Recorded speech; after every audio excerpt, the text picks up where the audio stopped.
నమస్తే. నేను మీ Gopi. Welcome back to our channel. ఈరోజు మనతో మాట్లాడడానికి పొలిటికల్ అనలిస్ట్ చిట్టిబాబు గారు ఉన్నారు. సార్ నమస్తే సార్. నమస్తే. సార్ ఈసారి అంత విచిత్రంగా ఉంది సార్. పోటాపోటీ నడుస్తా ఉంది. సో సర్వేలు కూడా ఒక 70% ఏమో కూటమి పలుకుతున్నాయి. మరొక 30% ఏమో వైసీపీ పలుకుతున్నాయి. సో ఏది రావచ్చంటారు?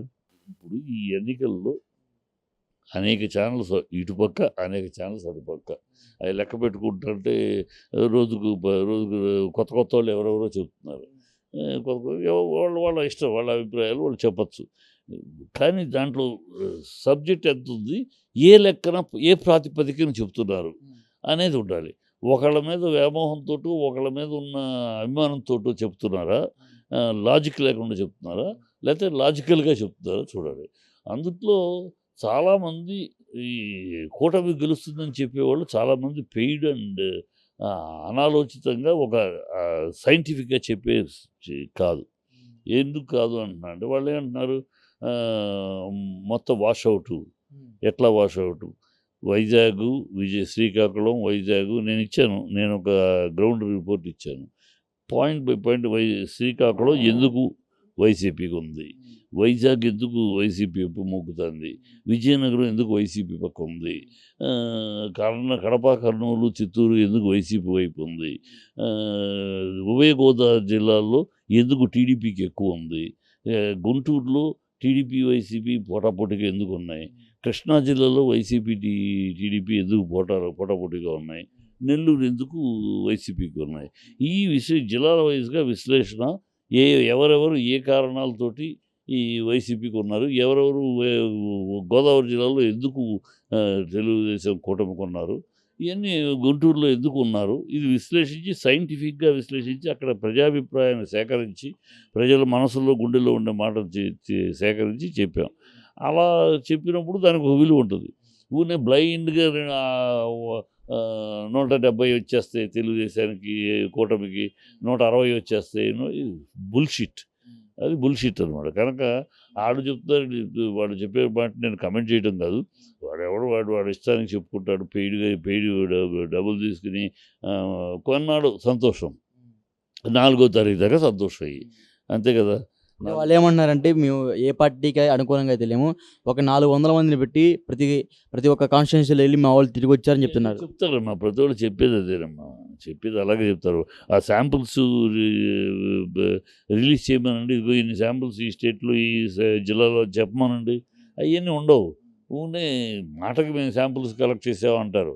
ఇవన్నీ రోజుకి తెలుగుదేశమే తగ్గిపోతున్నాయి. మేము గెలుస్తాం అనే మాటలు ఆ నాయకుల నోటి నుంచి రావట్లా. ఇలాంటి వాళ్ళతో నుంచి తప్పితే నాయకుల నోటి నుంచి మేము స్వీప్ చేస్తాం, మేము ఊపేస్తాం, మేము గెలిచే అంటల్లా. వాళ్ళు నిస్సహాయతకి, నిస్పృహలో రోజుకు రాను. ఇప్పుడు కొన్ని Chanakya TV, C voter, Times Now, ఇలా దేశంలో ఈ స్టాండర్డ్ వీళ్ళు ఎప్పుడు చెప్పినా, సర్వేలు చెప్పినా 90 to 95% సక్సెస్. వాళ్ళు క్రెడిబిలిటీ ఉంది. ఒక చాణక్య కావచ్చు, ఒక సీ ఓటర్ అవ్వచ్చు, ఒక టైమ్స్ అవ్వచ్చు. వాటికి మద్దతుగా ఉందని క్రెడిబిలిటీ ఉంది అంటున్నారా? ఇవాళ ఎలక్షన్ కాదు, వాళ్ళు ఎలక్షన్ గత ఎన్నికల్లో కానీ, గత ఎంపీ ఎన్నికల్లో కానీ వాడు చూడండి, రికార్డు వెళ్ళి చూడండి మీరు. వాళ్ళు ఏమైతే ప్రిడిక్ట్ చేశారో, వాళ్ళైతే ఏమైతే సర్వే చేసి చెప్పారో అవి 100% జరిగినాయి. వాళ్ళు ఏం చెప్తున్నారు అనేది ముఖ్యం. ఇప్పుడు కొత్తగా పుట్టుకొచ్చి నేను సర్వే ఇచ్చేసాను నేను చెప్పే వీళ్ళు కాదు. రికార్డెడ్గా క్రెడిబిలిటీ ఉండి వాళ్ళు చెప్పిన దాదాపు ఏ ఎలక్షన్ అయినా, అది ఏ స్టేట్ అయినా, వాళ్ళు చెప్పిన ఎంత సజావుగా జరిగినాయి.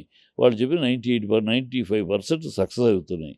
వాడు కరెక్ట్గా, అంటే వాళ్ళదొక మిషనరీ, అదొక వాళ్ళకు ఒక ఇది పెట్టుకుని చేస్తారు.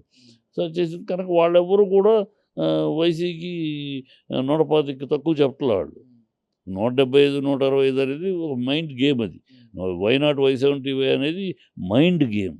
అంటే ఓటర్స్కి వైనాట్ అంటే ఆల్రెడీ గ్రేట్గా ఉన్నాడు, 75 అడుగుతాడు. సో ఇది ఖచ్చితంగా గెలిచే పార్టీ. వైసీపీ 175కి ఎదురు చూస్తారంటే ఆల్రెడీ 105 పోయినసారి వచ్చి 175 అంటే ఇంకా స్ట్రాంగ్గా ఉంది. కనుక మనం దీనికే ఓటేద్దాం అని ప్రజలు ఇన్ఫ్లుయెన్స్ చేయడానికి మైండ్ గేమ్ అది. 170 అంటే 170 ఇంతవరకు చరిత్రలో లేదు. ఏ రాష్ట్రంలోనూ ఏ చరిత్ర రామారావు అంతటి ఆయనకు కూడా ఈ చరిత్రలో మొత్తం టోటల్గా ఒక పార్టీకి రావటం ఎప్పుడూ లేదు. మరి ఎందుకు జగన్ గారు ఎందుకు అట్లా చెప్పుకుంటున్నారు? ఇంతసేపు చెప్పింది ఏంటి? That is a mind game. పొలిటికల్గా మైండ్ గేమ్ ఆడటం ఏ రాజకీయ పార్టీ అయినా మైండ్ గేమ్ ప్రజల్ని ప్రభావితం చేయడానికి. అది ఒక అమ్మో 175 అంటే మన స్ట్రాంగ్ పార్టీ, మనం ఎందుకు ఓడిపోయే పార్టీకి వేయాలి, మనం గెలిచే పార్టీకి వేయాలి అని తటస్థ ఓటర్లు వాళ్ళు ఇన్ఫ్లుయెన్స్ అవుతారు. దానికోసం మాట్లాడాడు ఆయన. ఏ రాజకీయ పార్టీ అయినా అలాగే మాట్లాడద్దు. ఇవన్నీ మీరు పోలింగ్ జరగకముందు ఎందుకు మాట్లాడట్లేదు ఇట్లాగా? ఎందుకు మాట్లాడరు? పొలింగ్ ఎవరు మాట్లాడరు. ఎందుకు మాట్లాడరు? పోలింగ్ అయిపోయిన తర్వాత అందరూ ఇట్లానే మాట్లాడుతున్నారు. పోలింగ్ ముందు ఎందుకు మాట్లాడాలి? ఎందుకు మాట్లాడాలి? అప్పుడు ఎందుకు ఓటర్లు ఇన్ఫ్లుయెన్స్ అవుతారనే మాట్లాడాల్సిన అవసరం లేదు కదా. పోలింగ్ అప్పుడు ఎందుకు మాట్లాడాలని? మీకోసం, మీ మీడియా కోసం మాట్లాడారా? మీరు అల్లరి చేయడం కోసం మాట్లాడారా అని? ఎందుకు మాట్లాడాలి? సందర్భం వచ్చినప్పుడే మాట్లాడతాం. అవసరం వచ్చినప్పుడు ఎప్పుడు ఏ విషయాన్ని పోలింగ్ అయిపోయింది కదా, ఇంక ఎవరు పట్టించుకోరని అన్నట్టు మాట్లాడారు. కాదు, ఎప్పుడు ఏ విషయాన్ని ఎలా చెప్పాలో అది విశ్లేషకులుగా మా అధీనం. విశ్లేషకులుగా ఎప్పుడు ఏది బయట పెట్టాలి, ఎప్పుడు ఏది ప్రజల ముందు తీసుకెళ్ళాలి, సమయాన్ని బట్టి సందర్భాన్ని బట్టి చేస్తాం. అంతేకాని మీడియా కోసం మీకోసం చెయ్యం. అది ఎప్పుడు చెప్తే దాని ప్రయోజనం ఉంటుంది, దానికి విలువ వస్తుంది. ఎప్పుడు చెప్తే దానికి అనవసరపు విలువ కోల్పోతుంది అనేది ఆలోచించుకు చెప్తాం. ఎన్నికల ముందు చెప్పాల్సి అతని గేమ్ అతను ఆడుతున్నాడు, వీళ్ళు ఆడుతున్నారు, కూటమి వాళ్ళు ఆడే గేమ్ వాళ్ళు ఆడుతున్నారు. సో ఆ గేమ్ లెట్ దెమ్ ప్లే. ఎవరి గేమ్ కరెక్ట్ అనేది ఇప్పుడు చెప్తున్నాం. ఇతను ఆ మైండ్ గేమ్ ఆడాడు, ఇతను సక్సెస్ అవుతున్నాడు. వాళ్ళు ఆడింది ఫూలిష్ గేమ్. వాళ్ళు అనవసరంగా కెలుక్కుని వాళ్ళ మీద వాళ్ళు వాలంటీర్స్ని కెలికారు, వాళ్ళు సంక్షేమ పథకాలను కెలికారు, వాళ్ళు ల్యాండ్ టైటిల్ విషయాన్ని కెలికారు. అనవసర విషయాలను కెలికి వాళ్ళకి బ్యాడ్ తెచ్చుకున్నారు. వాళ్ళ ఇంటి మీద వాళ్ళు రాళ్ళు వేసుకున్నట్టు వాళ్ళ స్ట్రాటజీ దెబ్బతింది. ఈయన స్ట్రాటజీ వర్కౌట్ అవుతుంది. అది అందుకని అప్పుడు వాళ్ళ స్ట్రాటజీ చేస్తూ ఉంటే చూస్తున్నాం వాళ్ళు ఏం చేస్తున్నారు. చూస్తాం మేము కూడా. 4వ తారీఖు ఎటువంటి రిజల్ట్స్ ప్రదర్శిస్తారో మేము కూడా చూస్తూ ఉంటాం. చూస్తారుగా, చూడండి. 4వ తారీఖు ఖచ్చితంగా చంద్రబాబుకి పతనం స్వస్తి, నారా తెలుగుదేశం పతనం స్వస్తి. మరో దశాబ్ద కాలం పాటు తెలుగుదేశానికి పుట్టగతులు లేవు. మళ్ళీ అది నారా తెలుగుదేశం కాస్త నందమూరి తెలుగుదేశంగా రూపాంతరం చెందినాకే దానికి భవిష్యత్తు. ఈ చంద్రబాబు చేతిలో తెలుగుదేశం చంద్రబాబు పుట్టించింది కాదు, కట్టించింది కాదు. అది రామారావు గారు రక్తంతో ఏర్పడి రక్తం ధారపోసి ఆయన చెమటగా మార్చి నిర్మించినది. అది దోచుకున్నాడు, చేశాడు, అయిపోయింది. ఆ దోపిడీకి గ్రహణం పట్టేసింది. ఈ ప్రజలు తెలుసుకున్నారు. అప్పుడు ఆయనకి మిగతా మీడియా లేదు, ఓన్లీ ఉన్న మీడియాని మేనేజ్ చేసుకున్నాడు. దాంతో సాగిద్ది అతనికి. ఇప్పుడు సాగదు. మీడియా, సోషల్ మీడియా విపరీతంగా ఉంది. అన్ని విషయాలు బయటికి అవుతున్నాయి. ప్రతి విషయాన్ని బయటికి నిన్నే వాళ్ళు మాట్లాడేవారని చెప్పేస్తున్నారు. అక్కడే పవన్ కళ్యాణ్ కూడా దెబ్బతింది. చంద్రబాబు లైన్లో ఆయన మాట్లాడి దెబ్బతింటుంది అక్కడే. చంద్రబాబు లైన్లో ప్రజలు గుర్తుండదులే, మనం ఇవాళ ఒకటి మాట్లాడితే రేపు ఒకటి మాట్లాడితే ఎవరు పట్టించుకోడు, మన మాటల్లో జనంలోకి వెళ్ళిపోతుందనే చంద్రబాబు పాత స్ట్రాటజీ, గత రోజుల స్ట్రాటజీని ఈ పవన్ ఖండించాడు. పవన్ కూడా నిన్న ఒక మాట మొన్న ఒక మాట అయిపోయింది. ప్రజలు చంద్రబాబు తిట్టావు, పవన్ కళ్యాణ్ తిట్టావు, ఎలాగయ్యా కూడా చంద్రబాబు గ్రేట్ అంటున్నావు, కాపులకు అన్యాయం జరిగినప్పుడు నోరెత్తలేదు నువ్వు, ఎలా కాపు నాయకుడు అంటావు, నేనే సీఎం అని అంటివి, మళ్ళీ నువ్వే మనకు సీఎం అయ్యే సీన్ లేదంటావు. అన్నీ యూటర్న్లు. పవన్ కళ్యాణ్ సీఎం అవుతా అని ఎప్పుడు అనలేదు సార్. ఎందుకని చూడు రికార్డ్స్లో ఆయన ప్రసంగాలు విను. మీరందరూ నాకు అండగా నిలిస్తే నేను అవుతా, సీఎం అవుతా, కాపు నన్ను గెలిపించండి, పోయినసారి గెలిపించరా, 35 సీట్లు గెలిచి ఉంటే ఆ రోజే సీఎం అయ్యేవాడిని, మీరు గెలిపించలే అని మాట్లాడారు. మీరు చూడకపోతే అది నేను బాధ్యుడు కాదు. మీరు చూడండి, నెట్లోకి వెళ్ళండి, పవన్ కళ్యాణ్ స్పీచ్లన్నీ తీసుకోండి. ఇవన్నీ మాట్లాడాడు ఆయన. కాపులు ఓట్లేస్తే గెలుస్తానన్నాడు, సీఎం అవుతాను, సీఎం. అందుకనే ప్రజలు ఆయన ఫ్యాన్. కాపులు పెద్దన్న పాత్ర మనకి పోషించని చెప్పాడు. ఇప్పుడు మాట్లాడుతున్నాడు, అంతకు ముందు మాట్లాడినవి ఉన్నాయి. మీరు అవన్నీ తీసుకోండి. అవన్నీ తీసుకుంటే అందుకనే ఫ్యాన్స్ అందరూ రేపు కాబోయే సీఎం, ఏలుండి కాబోయే సీఎం అని గంతులేసింది. ఈయన సీఎం అవుతాను అనబట్టే ఆ గంతులేసింది. అందుకని 60 సీట్లు అడగండి. మీరు చంద్రబాబు 2 నెలలు అయితే 2 ఏళ్ళు అయితే మీరు 2 ఏళ్ళు సీఎం అవి అడగండి. హరిరామ్ జోగయ్య గారు అడిగింది. ఇవన్నీ ఆయన అనబట్టే.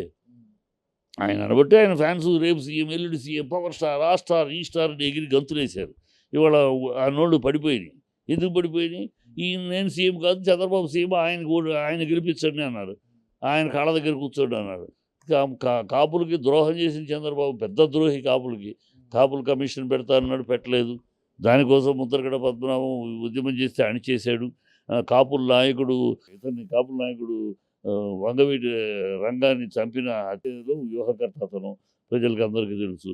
సో ఇంత కాపులకి ఇంత ద్రోహం చేసిన వాడు పక్కన నువ్వు వెళ్ళి నుంచుని నువ్వే ఆయన తిట్టినవాడివి, వాళ్ళు నుంచుని ఏ అవసరం కోసం నుంచున్నావు, ఏ అవసరం కోసం ఆయన గెలిపించమంటున్నావు ప్రజలు అడుగుతున్నారు. అక్కడే ఆయన చంద్రబాబు లైన్లో వెళ్ళి దెబ్బతిన్నాడు. లేకపోతే అసలు డైరెక్ట్గా నేనే సీఎం అని క్యాండిడేట్గా తను బీజేపీ 2020లో ఎలా అయితే టై అయిపోయి మేము వెళ్తున్నాం ప్రజల్లోకి అన్నారో అలాగే వెళ్ళుంటే సీఎం క్యాండిడేట్గా బీజేపీ సపోర్ట్ తోటి వెళ్ళుంటే అటు చంద్రబాబు చూసాము, ఇటు జగన్ చూసాము, మూడో శక్తి చూద్దాం పైన మూడు వస్తాడు అని ప్రజల్లో ఒక ఉండేది. నేను సీఎం చేయడానికి ప్రజలు ఓకే ఒక అవకాశం ఇద్దామని ఆలోచించారు. నువ్వే నీ సీఎం, నేను సీఎంకి అర్హుడు కాదు నువ్వే చెప్పేసినా ఇంకేముంది. Okay sir, thank you sir.